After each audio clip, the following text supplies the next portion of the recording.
वर्षी अजितदादांचे वडील हे वारले. आनंद आजोबा हे वारल्यानंतर अजितदादांना कुणी मुलासारखं वागवलं असेल तर पवार साहेबांनी वागवलं आणि हे त्यांच्या मनात होतं, हे त्यांनी आम्हाला बोलून दाखवलं. जेव्हा रेवतीचं लग्न ठरलंय हे सांगण्यासाठी पवार साहेबांनी अजितदादांना फोन केला. मी तिथं होतो, पण पवार साहेबांना कफ असल्यामुळे पवार साहेबांना बोलता येत नव्हतं. पवार साहेब काय बोलतात हे दादांना कळत नव्हतं आणि ही ती परिस्थिती बघितल्यानंतर दादांच्या डोळ्यात पाणी मी बघितलेलं आहे. मग ही भावनिक भूमिका दादांची असताना याच्यामध्ये आम्ही राजकारण का करू? अरे नको आम्हाला हे विलिनीकरण.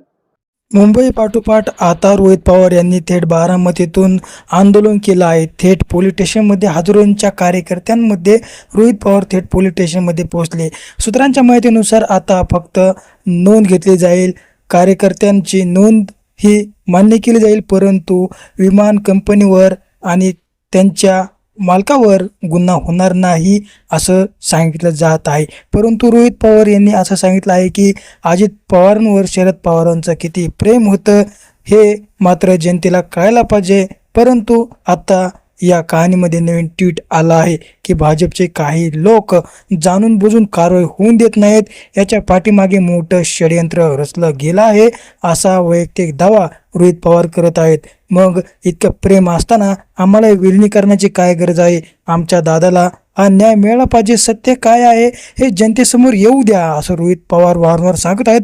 परंतु त्यांनी थेट नाव न घेता असं म्हटलं आहे की काही भाजपाचे 4 लोक हे जाणून बुजून आडवे येत आहेत, तर शिंदेचे काही लोक आम्हाला जाणून बुजून त्रास देत आहेत, तर ह्याच्या पाठीमागे मोठे षडयंत्र आहे असं रोहित पवार यांनी म्हटलं आहे. अजित पवार यांना आम्ही न्याय मिळवून देण्यासाठी रस्त्यावर उतरलो आहोत, परंतु काही लोक मुद्दाम राजकारण करत आहेत, ह्याच्या पाठीमागं मोठं काहीतरी षडयंत्र नक्की आहे असं रोहित पवार यांनी आता म्हटलं आहे.